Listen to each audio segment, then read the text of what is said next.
With HELOC rates hovering right around 10%, it's not as easy as it used to be to build wealth using a HELOC in real estate. So, should you be using your HELOC to buy an investment property here in 2024? That is the most popular and common question I get from you guys, and I'm going to give you the most simple and straightforward answer that I possibly can in this video. Let's get to it.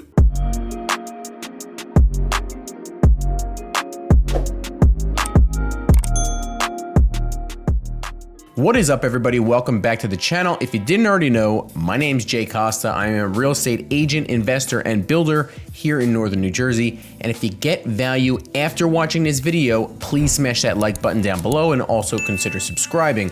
We are building a tight-knit community here of like-minded individuals looking to build wealth in real estate. So definitely check us out by subscribing, hit that notification bell, and also check out our Discord server that we're building up as well. Link in the description box down below. And in this video, I'm gonna answer the very simple question of should you buy an investment property using a HELOC here in 2024? I will go over what risks that you need to know before using your HELOC in order to buy an investment property, which real estate investing methods are okay and not okay for using a HELOC on, and share with you my 4 HELOC investing rules that you need to know before getting started. So as I mentioned before, HELOC rates have been hovering around 10% for most people now for quite some time.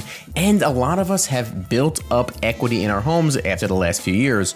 So I totally understand the interest in using that equity, instead of just having it sit in your primary residence, using that equity to go build wealth in real estate quicker and easier than you would be able to without it. But with higher rates comes higher risk, and there are a few critical details that you need to know about a HELOC before getting started without over leveraging and potentially losing your home. Number 1, HELOCs have a variable interest rate. So this you may already be aware of, but I want to dive deeper into why you need to be aware of it and what the risks are. Having a variable interest rate means that the interest rate on the HELOC can and will change with what the Federal Reserve chooses to do with the prime rate. Because of that, you don't know your costs and you don't know what your future payment is going to be. The HELOC is not made to be a long-term source of capital. It's made to be short-term for short-term uses. Because anything longer than a year or two where you're holding a HELOC balance, you have a lot of risk up in the air. And the longer you hold that balance, the more likely you're gonna have a problem. I would never hold a HELOC balance for more than a year or two, max. As I said, a HELOC is made to be short-term, and it's a very powerful short-term access to capital, access to equity.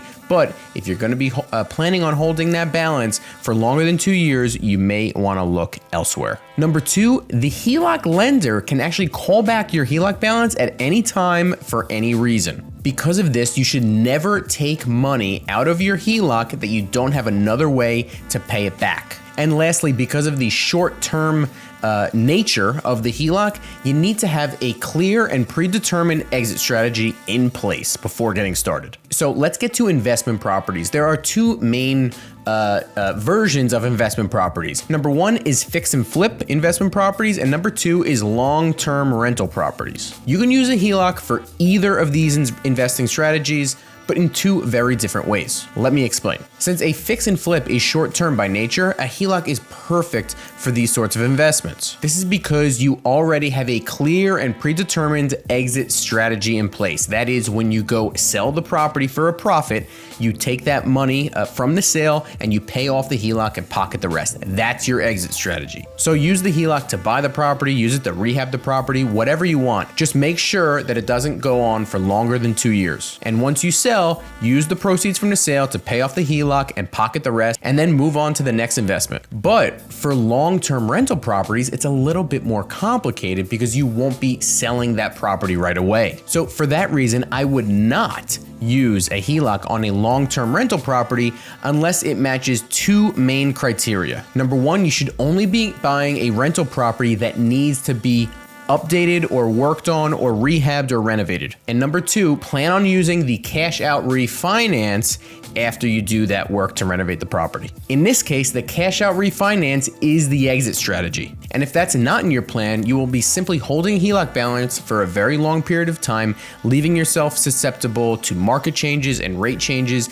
and carrying a lot of risk with no real plan on paying it back. that is a recipe for total disaster. Also, since you're going to be using a cash out refinance as an exit strategy, you need to find a property that needs to be rehabbed, because if you're buying just a turnkey rental property, where is that equity coming from? You're not adding any equity. The key is to buy a property that needs work, to rehab and renovate and add on to the property and have what's called forced appreciation on your investment. You're adding appreciation and you're adding equity by the work that's being done. If you're buying a turnkey property that needs no work, there's going to be no equity to pull out during a cash out refinance. It's that simple. Now listen, a HELOC is still a very powerful way to build wealth, specifically in real estate, quicker and easier than you would be able to without it. But you need to be aware of the pros and the cons. You need to know the benefits and the drawbacks of using your HELOC, specifically in this high rate environment. So I will share with you now my 4 HELOC investing rules that you need to follow in this high rate environment here in 2024 in order to build wealth safely and effectively without putting your own personal residence, your primary residence, on the chopping block and losing it. Number 1, it must be short term. Like I mentioned before, the HELOC is made to be a short-term method for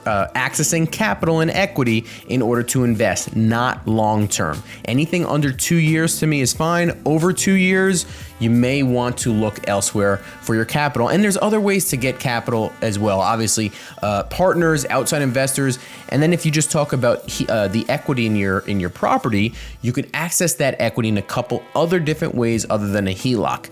You could look at a home equity loan, which is fairly similar to a home equity line of credit, just with a fixed rate, or you could look at a cash out refinance. I know you don't want to lose that super low juicy interest rate they already have, but sometimes you have to do what you have to do to keep everything safe. Number 2, you must have a clear and predetermined exit strategy before using a HELOC for investment.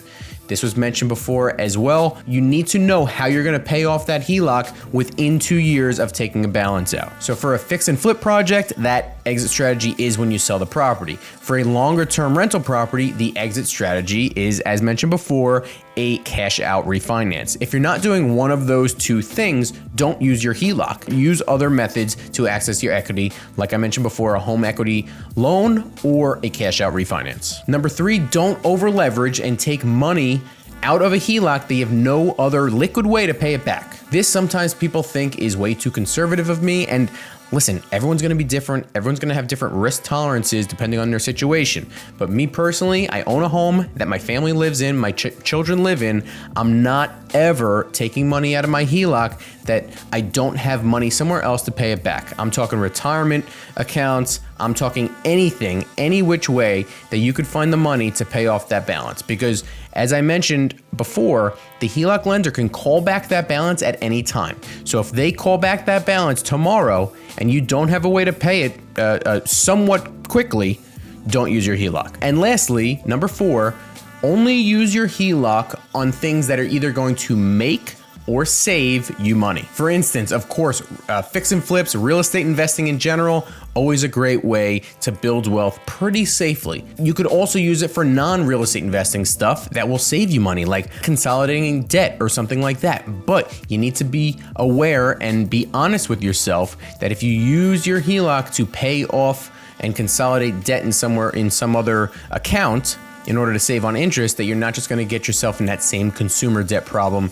that got you there in the first place. That also means that you should not be using your HELOC to improve your home. Do not use your HELOC to go renovate a kitchen, renovate a bathroom, put an addition on, add a pool. You're only going into more debt at a variable interest rate with no exit strategy in place at all. This is the definition of using your home as an ATM machine, and this is why people get so concerned over HELOC usage, because most people use it on frivolous things and bad investments. That is it for today, guys. Thank you so much for watching. If you like this content, you will love the custom HELOC playlist. I'll put a link in the description box down below, as well as up in the corner here right now. But if you have questions, definitely drop a comment in the comment section down below. Would love to answer any HELOC related or real estate investing related questions that you may have. Also, check us out on our Discord server, link in the description box down below as well. But until then, I will see you next time.